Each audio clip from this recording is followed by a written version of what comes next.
안녕하세요. 땅이 미친 농부 땅민홍입니다. 토지 투자가 어렵다고 했던가요? 하지만 기대치를 조금 낮추고 이렇게 도로변에 붙어 있는 노출이 되어 상가 임대가 가능하고 향후에 서울 세종 고속도로가 생기면서 차량 통행은 늘어날 수밖에 없고 일자리인 공단이 두 개가 있는데 거기에 더해 세계 최고의 자동차 기업 중 하나인 현대가 들어온다는 예정 정도가 아니라 공사가 이미 진행되고 있다면 관심을 가져도 되지 않을까요? 오늘은 특히 수익형 부동산을 좋아하는 투자자나 안성이 발전할 것 같아 안성의 식당 부지를 알아보고 계신 분들은 지금 나오는 이 4차선 대로변에 붙어 있고 이렇게 가속 차선과 감속 차선까지 다 만들어 놓고 이종근생 허가까지 받아 놓아서 식당을 할 수 있는 부지를 알아보신 분들에게 굉장히 좋은 필지가 있는데 오늘 내용을 한번 잘 들어보시면 좋으실 것 같고요. 그러면 이곳의 입지가 지금보다 왜 더 좋아지는지 크게 한번 설명해보고 다시 작게도 한번 설명해보는 시간을 가져보도록 하겠습니다. 제가 발동이 걸리면 하루 종일도 이런 안성이나 용인 원삼 이런 곳들에 대해서 이야기가 가능한데 이 입지 같으면 안성에서도 제가 봤을 때 지금 가장 저평가 받는 곳으로 생각되고 있는 곳이라서 이야기할 것이 많아서 한번 두 편에서 세 편으로 나누어서 이야기를 해볼 수도 있을 것 같습니다. 이 입지를 한번 지도에서 보면요, 지금 이렇게 크게 봤을 때 아까 지금 상가가 들어와 있는 입지는 전체적으로 봤을 때 안성시청 중심부에서 약간 아래쪽인 개동 라인과 서운면 신릉리 경계선상에 있는 곳입니다. 지금 이곳의 입지를 보면 왼쪽으로는 경부고속도로가 이렇게 지나가고요, 오른쪽으로는 서울 세종고속도로가 남용인 IC까지 공사가 진행이 되었습니다. 그래서 이 서울 세종까지 연결되는 게 향후 1년 6개월 정도 남아있는 시간인데요, 거기에 더해서 이렇게 가로 평택 제천간 고속도로가 지나가는 남안성 IC 인근이었기 때문에 이렇게 조금 더 가까이 들어가 보면 이미 기업들이 자리 잡고 있습니다. 지적 편집도라는 걸 이렇게 켜보면 벌써 안성에 2공단과 3공단, 그리고 아래쪽에 4공단, 그리고 지금 굉장히 주목해야 될 요 안성의 5호 산업단지가 바로 현대기아 연구소뿐만 아니라 배터리 공장까지 들어오는, 향후에 이 자동차 산업이라는 건 굉장히 많은 2차 벤더, 3차 벤더 협력사들이 있기 때문에 이 라인들로 해서 굉장히 많은 업체들이 또 향후에 들어올 수밖에 없습니다. 거기에 더해서 크게 위로 봤을 때 이제 용인 SK 하이닉스라든지 이동남사 반도체 클러스터 얘기는 많이 들어보셨을 거예요. 그러면 이 위쪽은 이미 지가가 어느 정도 반영되어 있고요, 서쪽도 이미 지가가 어느 정도 반영이 되어 있습니다. 그렇기 때문에 기업하시는 많은 분들께서는 지금 화성이 우리나라의 성장관리권역의 1번지였지만 평택 제천간도로를 타고 내려와서 조금 더 아래쪽이지만 지가가 저렴하고 도로교통이 좋은 곳을 찾다 보니 이런 평택, 그런데 평택도 가격이 만만치 않아요. 그러다 보니까 이 안성, 그리고 심지어 이제 천안까지도 많이들 가시는데요, 음성이라든지 향후에 입지적으로 봤을 때 이 서울 세종 고속도로와 평택 제천 고속도로가 만나는 이 안성 JC 근처에 제가 가장 주목하는 곳은 지금은 서운면입니다. 왜냐면 이 안성 맞춤 IC가 메인 입지고 메인 IC는 맞지만 이곳에 지가가 어느 정도 반영돼 있어요. 결국 중요한 건 내가 좋은 입지를 어느 정도 가격에 사느냐가 중요한데 트라이앵글 라인입니다. 이렇게 안성 맞춤 IC, 남안성 IC, 서운 입장 IC, 이 트라이앵글 라인으로 봤을 때 가장 지가 상승적인 매력이 있는 곳은 이 서운면에 생기는 IC를 중심으로 올라가는 이 57번 도로 라인입니다. 자, 그럼 제가 아까 말씀드렸던 이걸 잠깐 지우고요, 보시면 이 입지는 공단과 그리고 1700세대라는 아파트가 받쳐주고 있고요, 2공단, 3공단이 있습니다. 지금 2공단, 3공단 같은 경우는 불과 한 1년 6개월 전까지만 해도 빈 공간이 있었지만 이제 꽉 찼습니다. 산업단지도 그래서 처음에 분양받으시는 분들은 뭐가 좋냐면 혜택이 굉장히 커요. 첫 번째로 굉장히 저리로 산업단지 분지에 들어갈 수 있고, 두 번째로는 거의 80%에 육박하는 굉장히 많은 대출이 나오기 때문에 이런 산업단지는 그래서 아무나 분양받지 못합니다. 코드 번호라는 게 또 있어야 되고요. 그런데 이 입지 같으면 가로고속도로만 지나가는 라인에 있는 공단이었어요. 그래서 공단의 가치라든지 이 주변의 입지, 토지의 가격이 그래도 좀 저렴했다고 볼 수 있습니다. 옆으로 가면 이런 안성 JC가 있는 이 근처 같은 경우는 왼쪽에는 브레인시티와 삼성반도체가 들어와 있고요, 지금 위쪽으로, 그리고 서쪽 같은 경우는 물류단지들이 또 굉장히 많고요, 여기가 이제 경부고속도로의 안성 IC 라인 주변은 벌써 이런 주거지역들이 다 형성되어져 있기 때문에 원형지 토지를 내가 사서 어떤 수익을 보기에는 좀 쉽지 않은 부분들이 있었고, 이미 경쟁하고 있는 이 도로변에 수많은 식당, 상가 이런 것들이 너무 많습니다. 하지만 향후에 이런 메인 도로의 입지를 갖출 수 있는, 그 중에서도 제가 항상 강조하는 건 뭐냐면 우리나라는 세로 고속도로가 더 중요하듯이 국도도, 가로국도도 당연히 중요하지만 남북으로 이어주는 세로 도로가 굉장히 중요합니다. 그 중에서 지금 이 라인들 같으면 아래에서 위로 올라가는 물동량들이 이제 이 도로로 많이 지나갈 수밖에 없어요. 이제 왼쪽 라인 같으면 이건 국도기 때문에 고가도로로 돼 있고 이 주변이 전부 광활한 농업진흥구역이기 때문에 영업활동이나 영업행위를 할 수 있는 있는 토지가 없습니다. 그래서 이 라인으로 지금 현대기아 연구소가 또 만들어지고 있고, 이 현대기아 연구소가 만들어지면 차후에는 아래에서 위로 오르는 물동량뿐만 아니라 이곳에 이제 일자리가 생기고 있고요. 아까 초반 영상에 나왔는데 이곳은 벌써 이 산업단지 전체를 쓰는 것뿐만 아니라 현대에서 직접 공사를 합니다. 그래서 굉장히 많은 부분이 공사가 진행이 되어졌고요. 그래서 이 서운 입장 IC 라인에서 아래에서 위로 오는 물동량들이 굉장히 많아질 텐데, 지금 현재 여기서부터 여기까지 구간이 2차선입니다. 이렇게 가서 보면 지금 공사가 굉장히 많이 된 게 위성 영상으로도 보여지는데, 이 라인은 2차선이기 때문에 향후에 4차선으로 확장이 될 수밖에 없어요. 자, 그렇다면 많은 분들이 2차선과 4차선 도로변을 많이들 선호하시는데, 특히나 이런 공단과 그리고 아파트 1700세대가량의 주거를 끼고 있는 공간이라면 벌써 식당을 이용할 수 있는 수요가 어느 정도 예측이 됩니다. 이렇게 지금 이제 보면 그전에는 불과 한 2년 6개월 전인가요? 이렇게 원형지 상태에서 굉장히 꺼진 땅이었는데 지금은 어떻게 됐나 한번 볼까요? 드론으로 제가 보여드릴게요. 이렇게 보시면 지금 2공단과 3공단에 이제 기업들이 가득 들어왔고, 그리고 이제 보통 이런 산업단지부들 같으면 용적률을 찾아먹는 기업은 많지 않은데, 이제 남한성 IC가 서울 세종고속도로와 평택 제천간고속도로가 만나는 JC에서 가장 가까운 IC 중에 하나가 되기 때문에 이제 용적률이 높은 공장들도 계속 들어오는 것을 볼 수 있습니다. 이 지역의 또 특징은 뭐냐면 공단과 공단 사이 코너 자리에 쓸 수 있는 땅이 여기밖에 없어요. 근데 이렇게 딱 모양을 보시면 장사를 하실 분들한테는 또 중요한 부분이 뭐냐면 주차장입니다. 근데 주차장 같은 경우도 특히나 이런 4차선 도로변 같으면 이렇게 감속 차선과 가속 차선을 빼야 돼요. 여기까지 지금 키로수를 한번 재볼까요? 다시 가까이 들어와서 이렇게 공사를 진행한 것을 볼 수 있는데, 가감속 차선이라는 게 있습니다. 이게 설계 변경하고 허가 받는 데만 1년이 넘게 걸렸습니다. 지금 보시면 이렇게 가속 차선과 감속 차선 내부 도로 포함해서 어디까지 뺐냐면 여기까지 뺐어요. 거의 300m 가량을 뺀 걸 볼 수 있습니다. 그래서 우리가 보통 지금 이런 가속 차선과 감속 차선을 이렇게 빼는데 여기까지 지금 뺐거든요. 이 구간이 대략 한 250에서 300m가 넘는데, 일반인들이 이런 원형지 땅을 사서 가감 차선을 혼자 뺀다? 이건 거의 불가능에 가까운 일입니다. 그렇기 때문에 지금 여기 보시면은 거의 임대가 다 나갔죠. 여기 하나 자리가 남아 있는데 이것도 건물주분이 갖고 계신 겁니다. 마드님 조그만한 테이크아웃 커피점을 만들어준다고 하신 것 같았는데, 지금 보시면 이렇게 넓은 주차장이 있고요. 그리고 요 라인들은 이미 허가를 다 받아놨는데 공사를 진행한 지 얼마 되지도 않았는데 벌써 임대가 꽉 찼다는 사실이에요. 여기 안성맞춤 김치찌개 같은 경우 장사가 굉장히 잘 됩니다. 점심시간에 한번 가보면 너무 장사가 잘 돼가지고 이쪽에 지금 주차시설을 좀 흙을 깔아놨죠. 그래서 점심시간 되면 이 주변에 공단에 그 일하시는 분들이 많기 때문에 김치찌개 먹으러도 많이 오시고요. 거기다가 요 대표님이 여기다가 국밥집도 차렸어요. 워낙 장사가 잘 되니까 두 군데를 차렸습니다. 그래서 향후에 이 라인들은 보면 이렇게 아파트 옆으로 해서 맞은편, 우리가 어떤 상업적인 측면으로 토지를 볼 때 또 이런 게 있어요. 상권이 생길 때 희소하면 좋고 확장성이 어느 정도 있어도 좋지만 확장성이 좀 떨어지는 곳이 좋아요. 왜냐면 일단 선점이 독점이고 여기에 이 공단이라든지 아파트의 인프라가 이미 있다면 기왕이면 가게가 좀 적은 게 좋잖아요. 독점으로. 근데 이 라인들 같으면 좋은 게 이렇게 지적 편집도를 켜보면 완충 녹지, 연결 녹지라는 것들이 있습니다. 아파트가 이렇게 있는데 보면 이렇게 둘러싸여져 있어서 연결 녹지, 완충 녹지로 되어 있는 곳들은 진출입이 불가능합니다. 경기 부동산 포털 들어가서 이쪽은 지금 2공단, 3공단의 주차장이 부족해서 이 일부 국유지들을 또 주차장으로 해준 것을 볼 수 있고요. 우리가 보통 이제 시내 아파트 같은 데 가서 보면 연결 녹지, 완충 녹지라는 게 있습니다. 이런 것들이 있으면 뭐가 되냐면 진출입이 불가능하고 그 연결 녹지, 완충 녹지로는 허가를 낼 수 없어요. 그래서 이곳 같으면 어때요? 맞은편 같은 경우 시 군유지로 또 돼 있기 때문에 다른 상가가 들어올 수가 없습니다. 지금 바로 조금 위로 올라가서 요 개동 라인들도 보면은 확장성이 떨어져요. 그래서 지금 임대가 안 나가는 곳들도 있고 하지만 어떻게 보면 흘러가는 자리라고도 볼 수 있고 어떻게 보면 메인 입지니까 굉장히 좋다고도 볼 수 있는데, 장사가 되는 곳은 되고 또 안 되는 곳은 안 됩니다. 그렇기 때문에 이 라인들은 보면 이렇게 주차장을 좀 넓게 확보하고 있는 곳들은 괜찮은데, 이곳 라인들 같은 경우는 보면 녹지 지역입니다. 자연 녹지 같은 경우는 건폐율이 20%인데 이곳이 예전에 계획관리 지역이었기 때문에 보면은 건물을 굉장히 크게 지은 것들을 볼 수 있어요. 파리바게뜨 자리라든지 이런 데들 보면 예전에 계획관리 지역일 때 이제 건물을 짓다 보니까 주차장이 좀 적어요. 그러니까 기존에는 계획관리 지역이어서 건폐율은 다 찾아서 40%로 짓고 용도 지역은 자연녹지로, 이제 자연녹지로 됐다는 건 뭐냐면 용도 지역이 상향이 됐다는 겁니다. 그래서 자연녹지로 된 것들 여기도 굉장히 나쁘지 않은데, 어떻게 보면 IC로 가는 물동량 차량들이 굉장히 빠르게 지나가는 라인들이라서 기존에 이 2공단과 3공단 그리고 이 아파트에 있던 주민들이 이곳에 많이들 갔었는데 그 수요들이 주차하기도 훨씬 편하고 그리고 더 가까운 이쪽 수요로 몰릴 수밖에 없다. 그리고 특히나 이곳 같으면 이렇게 벌써 건물을 진 지 얼마 되지도 않았는데 벌써 임대가 꽉 찼습니다. 이 진국본가 자리 같은 경우는 경우는 평당 65,000원에 임대가 나간 것으로 제가 알고 있는데요. 특히 이 끝옥자리는 저도 이쪽 라인이 너무 좋아서 제가 이 땅을 갖고 있는데, 여기 같은 경우가 참 독특한 게 우리가 약국하시는 분이 계속 건물을 줘달라 그래요. 그리고 이곳 같은 경우 또 굉장히 좋은 이유가 뭐냐면 이 뒤쪽이 영구 입지입니다. 이렇게 보면 여기서 지금 보시면 조금만 가면 안성의 개동이라고, 이쪽이 지금 호가가 600에서 한 700 정도 하는 라인들이고요. 지금 이렇게 이 땅 같은 경우는 이제 향후에 한 베이커리 카페라든지 큰 대형 카페라든지 식당가가 연속적으로 쭉 형성되면 좋을 것 같아요. 이렇게 보시면 광활한 농업진흥구역이기 때문에 이 라인들은 개발이 될 수가 없고요. 그리고 이쪽으로 고즈넉한 산들과 이 서운산이라든지 이런 산들이 너무 이뻐요. 그리고 이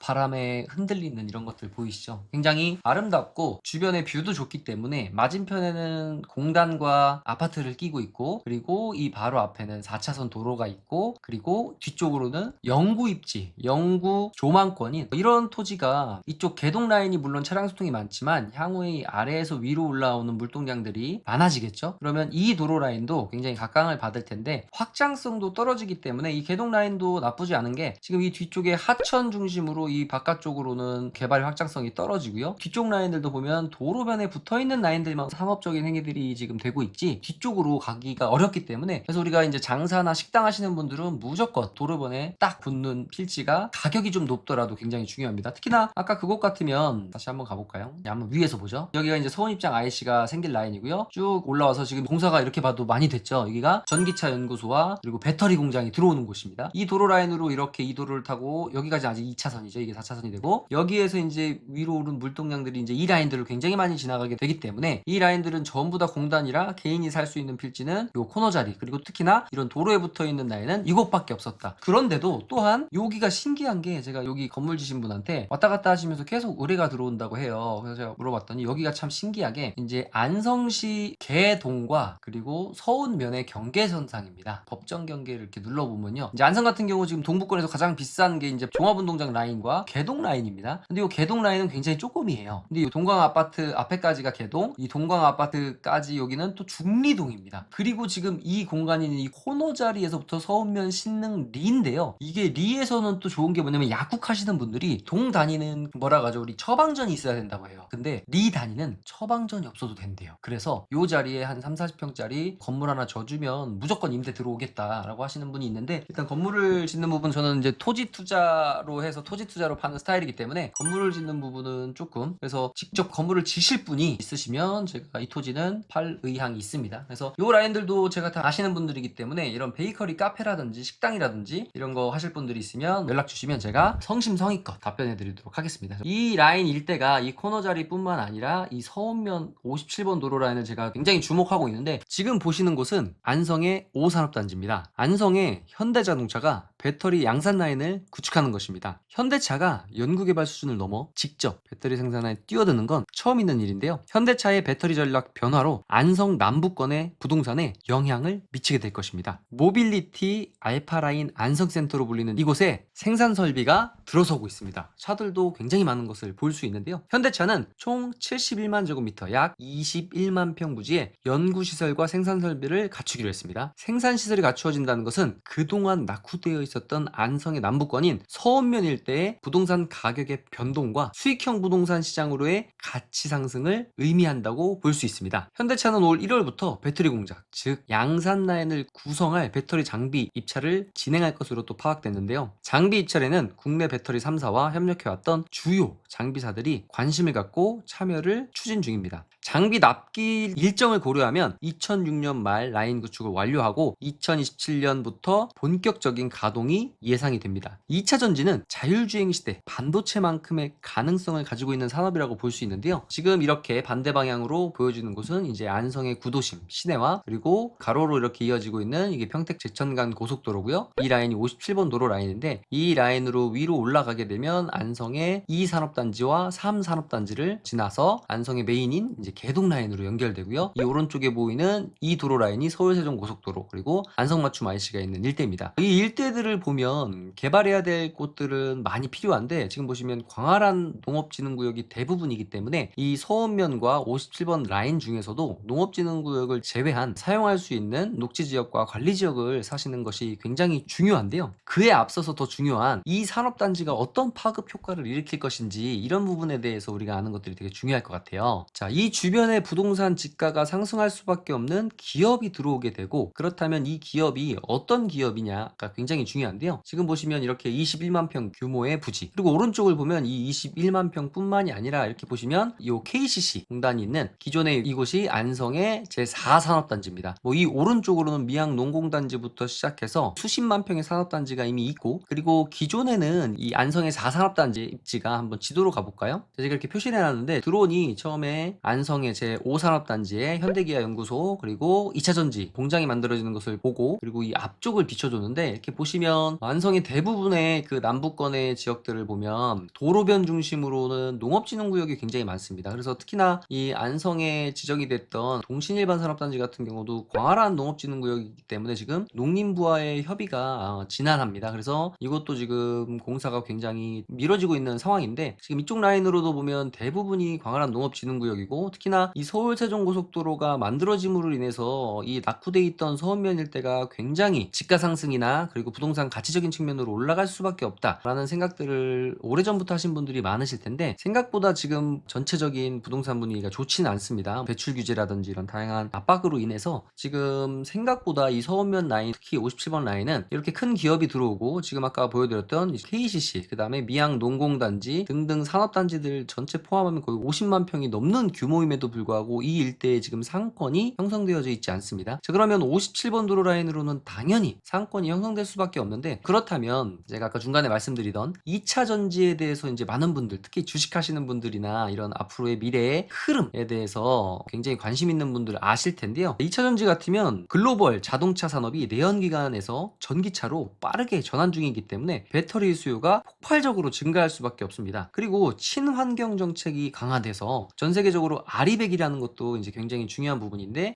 재생에너지라든지 친환경 에너지로 만든 제품들이 아니면 또 수출을 할 수 없는 그런 부분들이 또 있습니다. 탄소 중립, 그다음에 ESG 경영, 각국의 보조금 및 규제 정책이 2차 전지 산업에 아주 추동력이 되고 있고요. 특히 이제 태양광과 풍력 같은 재생에너지 같은 경우 전력 저장하는 수단으로 2차 전지가 굉장히 필요할 수밖에 없습니다. 그렇기 때문에 이 2차 전지 기업 그리고 앞으로 반도체 산업에 준하는 아니 그 이상으로 AI 자율주행 자동차 시장에 대한 부분이 굉장히 크다고 보시는 전문가분들도 많으신데요. 이곳을 보면 이렇게 공장이 만들어지고 있고 그리고 현대기아가 이곳에 굉장히 큰 자금을 집중함에도 불구하고 이곳을 보면 개발할 수 있는 땅이 굉장히 제한적입니다. 특히 4산업단지 같은 경우는 지금 빈자리가 있지만 이곳의 입지가 이제 완전히 변했기 때문에 이 라인들로 분명히 5산업단지 이제 기업들이 금방 찰 수밖에 없습니다. 그 상황을 다시 지도로 한번 보여드리면 이 입지가 기존에는 평택 제천간 고속도로 하나만 가로고속도로만 지나가는 라인이었다가 우측에 서울 세종고속도로가 생기면서 아주 중요한 포인트죠. 이곳에 JC가 생깁니다. 많은 기업들은 반제품을 받아서 완제품으로 사통팔달 생산을 보내기도 하고요. 그리고 특히나 중요한 게 이제 기업들은 항구와의 접근성입니다. 그런데 이 안성 JC가 생김으로 인해서 서울과의 접근성도 획기적으로 가까워졌고요. 거의 3분의 1 수준으로 가까워졌습니다. 그리고 특히나 2공단과 3공단 그리고 안성의 5산업단지 라인을 보면 평택 제천간 고속도로를 타고 바로 평택항으로 이어질 수 있는 부분이 있기 때문에 기업들이 이제 가장 선호하는 지역이 화성 지역이었었는데 성장관리권역의 1번지였던 근데 이제 용인과 안성 쪽으로 기업이 몰릴 수밖에 없는 상황이 된 것입니다. 특히나 이 라인들 제가 주목하고 있는데 이 라인들을 보면 기업이 들어오면 인구가 증가되고 인구가 증가되기 위해서는 인프라를 갖춰야 됩니다. 그런데 이곳 같으면 지금 너무나도 인프라가 갖춰지지 않은 것뿐만 아니라 주변에 개발할 수 있는 땅이 없습니다. 특히 이런 농업진흥구역 같은 경우는 이제 토지 초보자들 같은 경우는 농업진흥구역도 금방 용도지역도 풀리고 개발이 될 거로 생각을 하시는데 그거는 굉장히 큰 오산이에요. 절대 농업진흥구역이 풀린다는 거는 거의 있기 어려운 얘기입니다. 형평성에도 어긋나고 그리고 내가 갖고 있는 농업진흥구역 일부만 딱 용도지역이 바뀐다는 이런 생각은 이제 접어두셔야 될 것 같습니다. 그래서 물론 내가 돈이 적기 때문에 진흥구역에 투자를 하고자 하시는 분들 같은 경우는 가격을 잘 보셔야 돼요. 이런 농업진흥 진흥구역 같은 경우도 뭐 20만 원대 사면 호재에 의해서 IC가 개통되고 하면 기대 심리로 IC 근처 진흥구역은 50에서 60, 뭐 한 70만 원까지 가기도 합니다. 지금 보면은 용인 SK 하이닉스 인근의 농업진흥구역이 저렴한 것들은 뭐 한 40, 45에서 이제 비싼 것들은 80, 90만 원까지 갔듯이요. 근데 물론 이거는 어떻게 보면 폭탄 돌리기입니다. 땅에 대해서 잘 모르는 사람들이 주고 받다가 결국은 마지막에 산 사람이 오랜 시간 묶일 수밖에 없는 그런 상태다라고 보시면 좋고요. 그러면 이 57번 도로 라인은 서울 세종고속도로 이 지금 위성지도로 봤을 때도 이렇게 공사가 진행되고 있고, 그리고 제가 영상 한번 보여드리면 서울 세종고속도로 라인이 아주 순조롭게 진행이 되고 있고, 요 서울 세종고속도로에서 이렇게 램프를 빼서 이제 톨게이트를 만드는, 벌써 여기도 단차가 굉장히 심했는데 이제 흙을 다 메꿔서 이렇게 자연스럽게 IC가 이제 만들어지고 있는 모습을 볼 수 있는데, 지금 이 도로 라인의 특징을 보면 대부분 제가 말씀드렸던 농업진흥구역이고, 이 라인들 같은 경우는 경지 정리 안 된 농업진흥구역입니다. 그렇기 때문에 이 가까운 라인들 사실 때는 굉장히 주의하셔야 되는 게, 경지 정리가 안 돼 있으면 농업진흥구역이 아니라 라고 생각하시는 분들이 있는데, 경지 정리되지 않은 농업진흥구역도 있다는 것을 잘 알아두시면 좋겠고, 이 라인을 이렇게 쭉 오시다 보면 딱 봐도 이 오른쪽만 개발된 것을 볼 수 있어요. 용도 지역을 딱 보시면 여기만 계획관리 지역인 걸 볼 수 있어요. 그래서 이 라인은 지금 덕수 농장이라고 해서 돈사가 있는데, 돈사가 있음에도 불구하고 이 오른쪽에 큰 부지에 이렇게 공장이 들어온 것은, 결국 공장을 하는 분들은 뭐가 더 중요하냐면, 이게 2024년 1월 모습인데 지금은 우리 드론 영상에서 볼 수 있듯이 이렇게 공장이 크게 만들어졌는데 뭐 컨테이너를 어마어마하게 갖다 놓으셨네요. 그렇다면 이분은 바보라서 이렇게 2,000평가량 되는 돈사 옆에 공장을 만드셨을까요? 공장하는 곳의 중요한 요인은, 첫 번째, IC와의 접근성이 중요합니다. 두 번째, 도로에 어떻게 붙어 있느냐가 굉장히 중요합니다. 허가를 받으려면 또 도로 면적에 따라서 개발할 수 있는 면적이 달라지기 때문이죠. 그리고 세 번째, 용도 지역이 중요합니다. 공장하시는 분들은 용적률, 위로 건물을 올리는 것이 아니라 옆으로만 짓기 때문에 가로 면적이 중요한 것입니다. 그러니까 바닥 면적이 중요하죠. 그렇기 때문에 계획관리 땅이어야 되고, 그리고 2차선 도로에 잘 물고 있어야 되고, IC와의 접근성이 가까운 곳이 중요하기 때문에, 돈사가 옆에 있고 축사가 옆에 있다 하더라도, 송전탑이 있다 하더라도 이런 세 가지 요소를 더 중요하게 본다. 물론 그 위에 영순위로 가격이 있겠죠. 지도로 돌아가서 이 라인을 아래에서 위로 올라오는 라인들을 보면, 가까운 지역 같은 경우는 많이들 선호하겠지만 농업진흥구역이 대부분이기 때문에 이 IC 라인에서는 가장 괜찮다고 볼 수 있는 것은 이 라인들입니다. 여기 지금 진하게 되어 있는 생산관리라고 되어 있는데, 이 생산관리 지역이라고 되어 있는 지역들이 지금 뿌옇게 되어 있는 것은 뭐냐면, 이것이 바로 자연 취락지구라는 곳입니다. 취락지구는 뭐냐면 건폐율을 60% 쓸 수 있어요. 그래서 여기서도 지금 가까운 라인들은 전부 대부분 농업진흥구역이기 때문에, 이 생산관리 지역 중에서도 이제 자연 취락지구의 도로변에 좀 넓게 붙어 있어서 이제 허가가 날 수 있는 아스팔트 도로 4m 이상 도로 붙어 있으면 창고라든지 이런 거 하실 분들이 굉장히 수요가 많을 수밖에 없는 곳이 이 지역인데, 이쪽 도로 라인이 이제 4m 정도 도로가 되는데, 이렇게요, 아스팔트로 해서 이런 라인들의 향후에 이제 창고를 짓거나 이런 수요들이 굉장히 많아질 수밖에 없다라는 말씀을 드립니다. 그래서 이 라인들을 좀 주목하면 좋아요. 왜냐하면 보시면, 물론 업종에 따라 좀 다르겠지만 그냥 단순하게 면적만으로 봤을 때 계획관리 지역 같으면 건폐율이 40%입니다. 계획관리는 건폐율이 40%지만 취락지구는 어떤가요? 건폐율이 60%입니다. 그렇기 때문에 단순하게만 봤을 때는 취락지구가 건폐율이 더 높기 때문에, 만약 100평이라면 계획관리는 40평 지을 수 있지만 자연 취락지구는 60평을 지을 수 있기 때문에, 우리가 보통 임대를 준다면 또 면적 대비 임대를 주기 때문에 임대료적인 측면에서 취락지구가 더 이득이 있을 수도 있다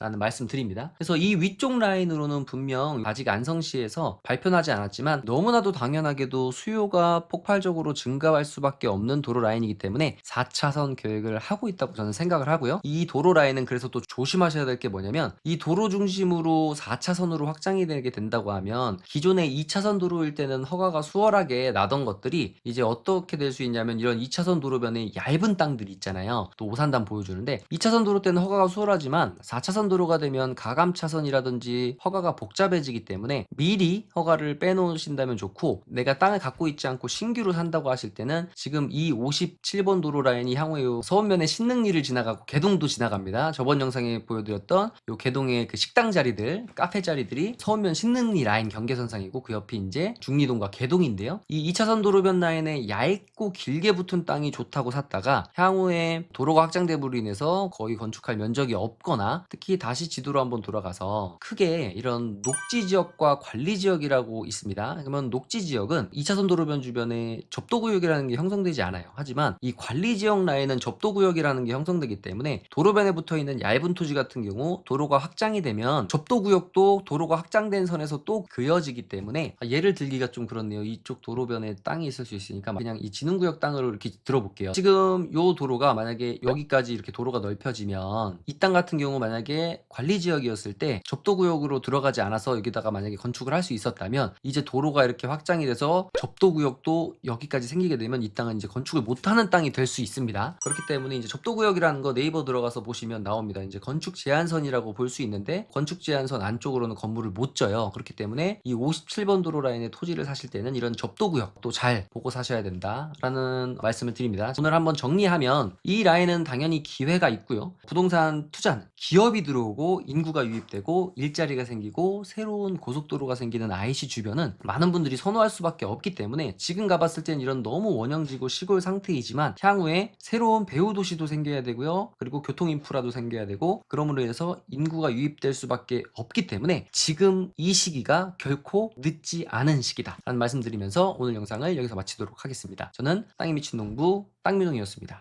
감사합니다.